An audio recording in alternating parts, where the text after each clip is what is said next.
Capítulo 2. La naturaleza infantil. Anoche, mientras estaba sentado en una reunión, me puse a observar a una madre joven que luchaba con su hijo pequeño. Él parecía estar decidido a hacerle la vida lo más difícil posible a ella, y aprovechando el viaje, destruir su reputación. El rostro cansado de ella reflejaba una expresión de ¿por qué a mí? El niño insistía insolentemente en arrojar su biberón al piso, auxiliado por ella, que se lo recogía y se le volvía a dar, y expresaba su enojo con ruidos que obligaban al predicador a gritar cada vez más fuerte. Con sus desplantes cada vez más penosos, el niño la obligó a bajarlo al piso, donde procedió a actuar como payaso de circo, distrayendo a los que estaban escuchando al predicador. Finalmente insistió en tomar la propiedad de su vecino. Cuando la madre fatigada intentó evitar sus hurtos y rescatar los bienes robados, el niño pataleó como una batidora mientras protestaba a gritos. Era como para convencer a cualquiera que el diablo se había iniciado como infante. Me alegro de que los niños de 1 año no pesen 90 kilos, porque si así fuera, muchas madres serían víctimas de homicidio por infantes. Esto le ayuda a uno a entender de dónde vino el concepto de naturaleza pecaminosa. La madre sabía que el niño no debía portarse así, pero, considerando el desarrollo intelectual limitado del niño, se sentía impotente. Las acciones de los niños mayores y de los adultos son limitadas por muchos factores mentales y sociales.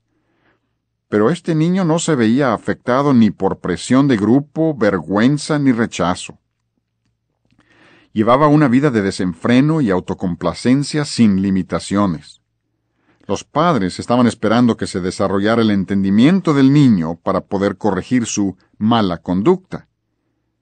Ellos observaban impotentes mientras se arraigaba un espíritu de egoísmo y maldad en la ausencia de entendimiento.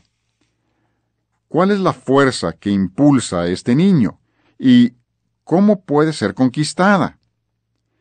Es indispensable entender ciertas cosas respecto a la naturaleza del niño para poder establecer un entrenamiento adecuado. Buscando nuestro desarrollo moral, Dios nos creó para existir en un estado constante de necesidad y dependencia. Estas necesidades esenciales son más evidentes en el niño pequeño. Él necesita alimento, calor, compañía, entrenamiento y un pañal seco. Dios lo ha dotado de un fuerte impulso involuntario que lo lleva a gustar, oler, escuchar y ver, además de un deseo de tocar y sentir.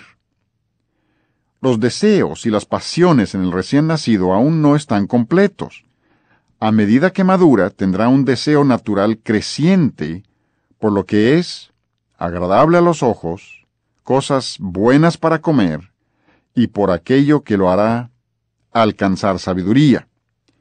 Su humanidad progresiva cederá el lugar a un deseo de construir, conocer, ser apreciado y reconocido, tener éxito, amar y de sobrevivir en un estado de seguridad.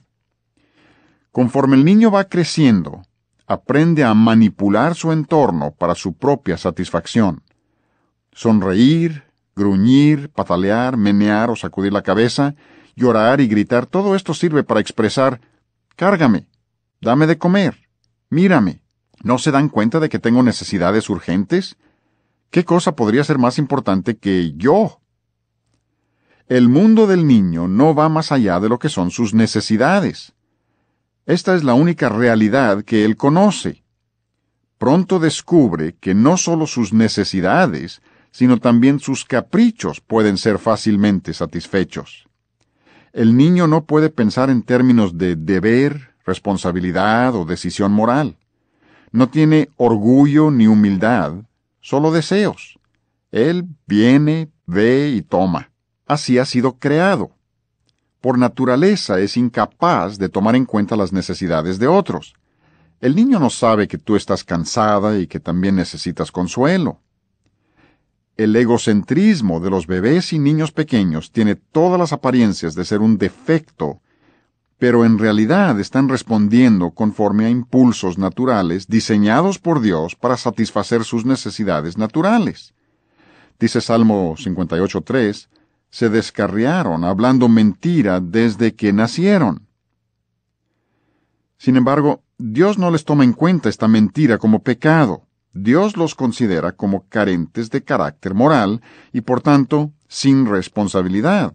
No poseen la madurez intelectual y moral para decir no a los apetitos naturales. Aún no se les puede tener por responsables. Inician la vida en un egocentrismo inocente. Conforme va creciendo el niño, digamos entre los 8 y 12 meses, los adultos que lo rodean empiezan a hacer menos caso a sus exigencias y se inicia un proceso de desacostumbramiento. Al niño se le hace esperar y se le dice no y se le marcan límites. Tiene que aprender que no siempre puede ser el primero. Si el entrenamiento temprano no ha mitigado sus manifestaciones de egoísmo, la gente lo empieza a tachar de mimado. Los padres frustrados, con sentimientos de culpa, son manipulados por berrinches y lloriqueos del niño. Empieza el conflicto. El niño es jaloneado, crece el resentimiento. Los adultos empiezan a culparlo o incluso a competir con él. El niño siente esta tensión, pero no disminuye sus exigencias. El chico maquina, calcula y recurre a berrinches. He visto niños de 2 años que toman alguna arma y golpean con ira a su madre. El niño no ha desarrollado la madurez que le permita entender responsabilidad, apreciar valores, ni tomar decisiones conscientes basadas en su valor moral o social. Pero vaya que puede imitar la mentalidad del criminal. ¿Qué es lo que sucede? Hasta hace poco los adultos cercanos a este niño le hubieran dado lo que él pidiera, incluyendo su propio sustento. Pero ahora empiezan a esperar a que él ponga un poco de su parte. Pero él no quiere dar nada. Ha estado acostumbrado a recibir desde su concepción, y este arreglo le sienta perfectamente bien. Nosotros los adultos, percibiendo las capacidades de los niños, esperamos que den y reciban a un nivel que corresponda a su madurez. Cuando se quedan por abajo de nuestras expectativas, nos irritamos.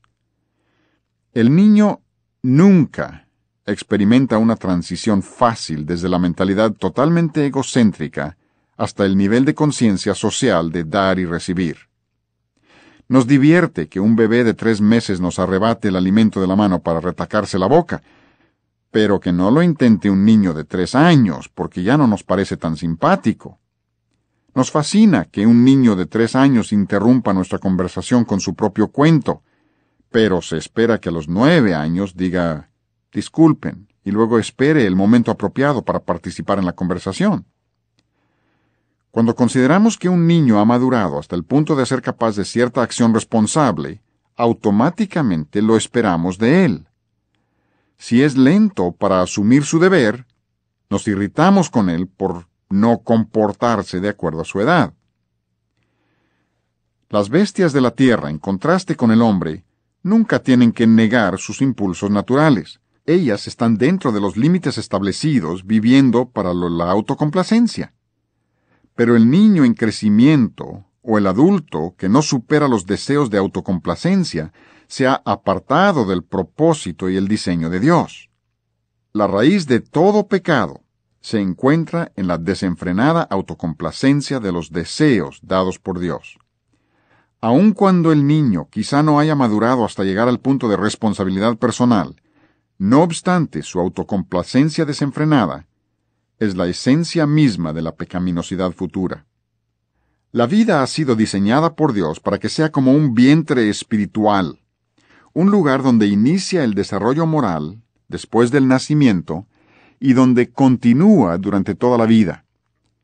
Los primeros años después del nacimiento se podrían considerar como el desarrollo prenatal de un ser moral. Cuando fueron creados, Adán y Eva estaban físicamente completos, pero moralmente sin desarrollo. El feto de 4 meses, todavía en el vientre de su madre, es un alma viviente. aun cuando cada uno de sus pequeños miembros corresponden a los de un adulto maduro, todavía es una creación incompleta que requiere más crecimiento antes de que pueda vivir aparte de su madre.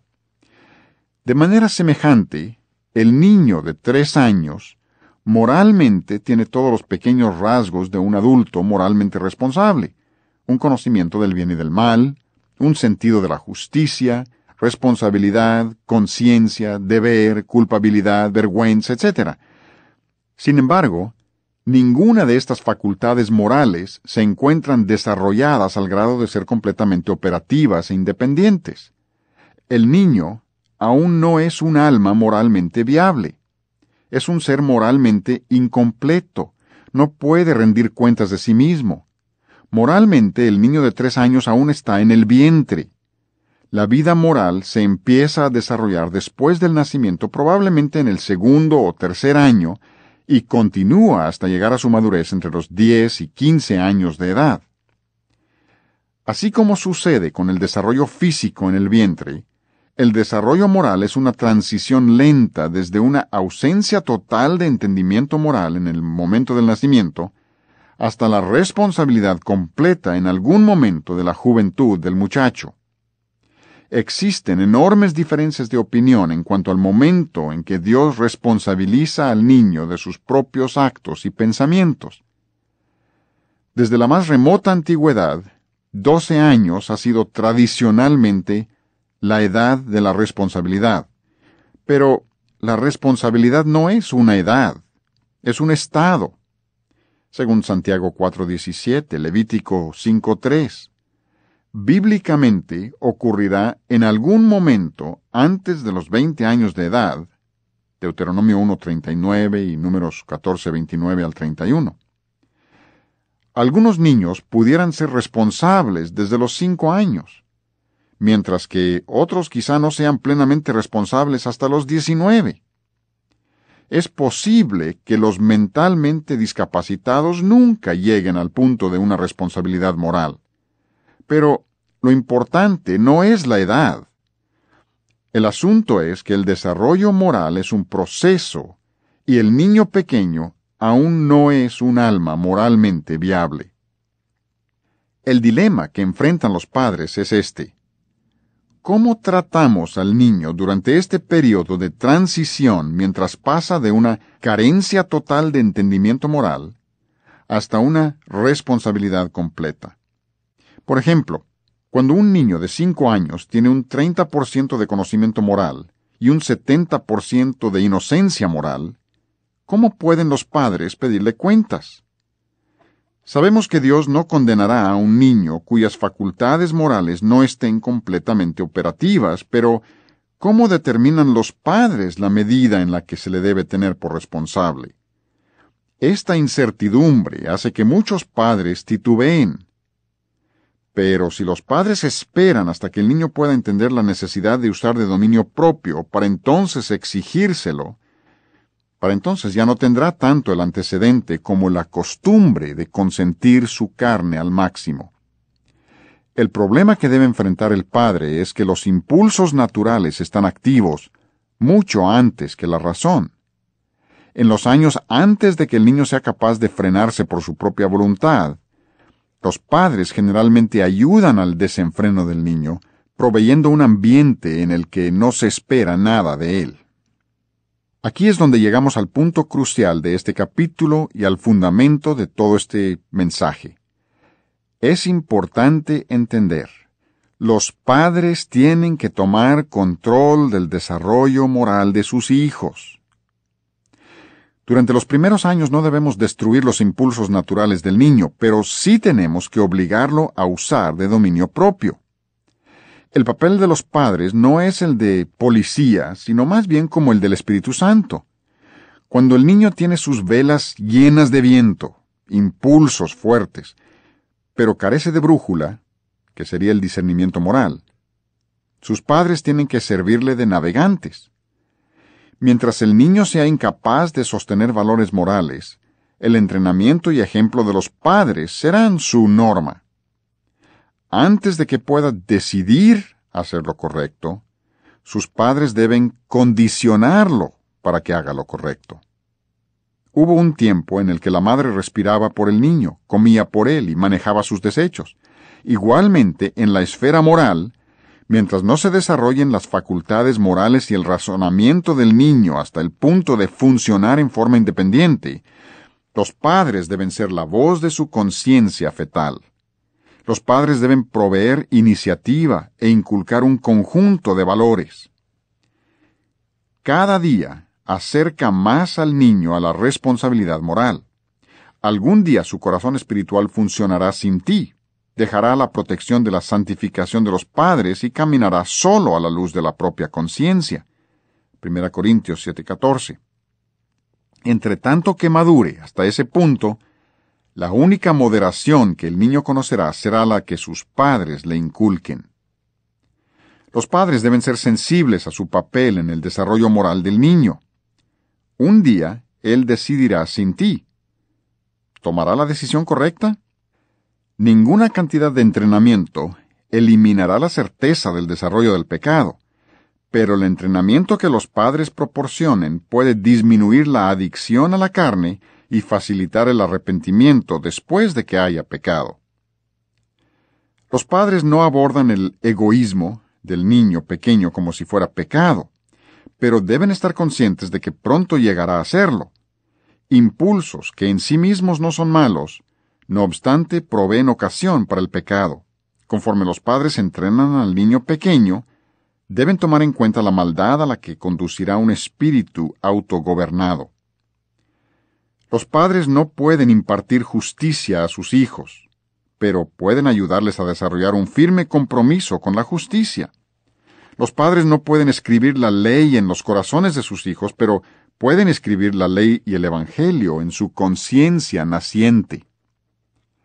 Esperar el desarrollo del niño, sabiendo que el mal llegará a ser parte de su naturaleza moral, impone a los padres un sentido de urgente responsabilidad.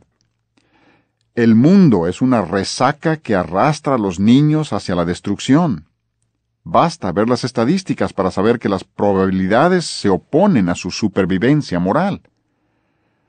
El entrenamiento que dan los padres y la sabiduría que imparten pueden ser determinantes en cuanto al desenlace. Tienen entre sus manos una alma eterna. No se pueden dar el lujo de ceder a la indiferencia, la pereza o el descuido negligente. Es su responsabilidad determinar qué nivel de entendimiento posee su hijo y exigirle cuentas en ese nivel. Esta es una tarea casi imposible si confías solo en tu inteligencia. Si tú eres el principal encargado de tu hijo, tu corazón podrá discernir el mundo desde la perspectiva de él. Cuando el niño considera que es malo, es malo. Santiago 4:17. Donde el niño posee entendimiento moral, y a pesar de ello desobedece, debe ser castigado con la vara. En aquellas áreas donde no entiende la naturaleza moral de sus acciones, debe ser entrenado y condicionado. ¿En qué momento se convierte en pecado este egoísmo inocente, natural de un niño? En otras palabras, ¿cuándo es culpable el niño? No olvides que el niño no estará bajo condenación hasta que sus facultades morales sean plenamente operantes. A medida que se desarrollan las facultades morales y de razonamiento del niño, gradualmente llega a entender su responsabilidad y deber moral. En algún momento, conforme crece la percepción moral hasta el punto de que se le puede tener plenamente responsable, cada niño enfrenta su propio árbol del conocimiento del bien y del mal. Hasta ahora, todos, menos Jesucristo, han comido, o sea que han violado personalmente su propio entendimiento de lo que es bueno y de lo que es malo, según Dios le ha hecho entender, y como resultado se encuentra bajo condenación personal. Dios no condenará a un niño hasta que haya llegado a un estado de responsabilidad. Sin embargo, durante esta transición que ocurre entre los 2 y 14 años, la responsabilidad del niño aumentará en proporción a su comprensión moral. Cuando un niño viola su conciencia, por limitado e incompleto que sea su entendimiento, desde entonces es culpable. La medida en que se haya desarrollado su entendimiento es la medida en que sus acciones se pueden llamar pecado. La presencia de culpabilidad es un buen indicador de la medida de desarrollo de su conciencia. Nuevamente, aunque el niño pueda sentirse culpable en ciertas áreas, no es contado como responsable de pecado mientras su alma moral no esté completamente funcional. Un reloj sin terminar, todavía en fabricación, pudiera tener piezas en movimiento, pero no marcará correctamente la hora hasta que todas las piezas estén correctamente instaladas. Todos los niños parecen estar inclinados al mal. Esta inclinación a pecar radica en el cuerpo carnal que busca satisfacción egoísta. Cuando el niño se ha entregado al apetito carnal, Pablo designa su carne como carne de pecado en Romanos 8:3, es decir, carne llena de pecado. Así como el cuerpo de pecado ocasionó el pecado de Eva y ocasionó la tentación de Cristo, así también ocasiona el desarrollo del egoísmo en tu hijo, lo que al madurar constituirá pecaminosidad. Aún antes de que la conciencia del niño sea parcialmente operativa, se le tiene que entrenar para que practique dominio propio. Pues, si al niño se le permite violar su conciencia naciente y la sigue violando hasta alcanzar plena madurez, estará ya completamente entregado a su carne mucho tiempo antes de que empiece a desarrollar un sentido del deber personal. Por tanto, antes de que comience el desarrollo moral, como a los 2 años de edad, los padres deben someter completamente la carnalidad del niño. Hacia el 3er año, y de ahí en adelante, esa parte del niño que ha despertado al deber moral debe ser instruida para que se someta voluntariamente a ser gobernada por la ley. Si se permite que la carne siga su curso natural, el niño será presa de muchas pasiones y deseos desordenados mucho antes de que tenga suficiente conocimiento para asumir responsabilidad. El barro del que fue formada la vasija para deshonra se echó a perder en mano del alfarero, solo para ser formada de nuevo como vasija de honra apta para la mesa del maestro. Si Dios es el alfarero y tu hijo es el barro, tú serías la rueda sobre la cual gira el barro. Así como Adán y Eva recibieron un huerto que habían de cultivar y mantener, tú has recibido en calidad de préstamo un pequeño corazón y mente que has de cultivar y mantener. Llegará el momento en que tu hijo tendrá que enfrentar solo el árbol del conocimiento del bien y del mal. Conforme a lo que ha permitido el propósito de Dios, inevitablemente comerá del fruto prohibido. Ahora, durante los años de su desarrollo, tú puedes influir sobre la manera en que ha de responder después de que haya comido.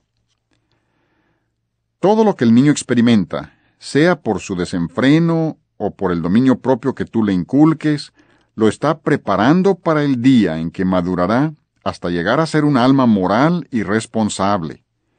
En algún punto de ese camino de desarrollo, cada niño se graduará hacia la responsabilidad completa.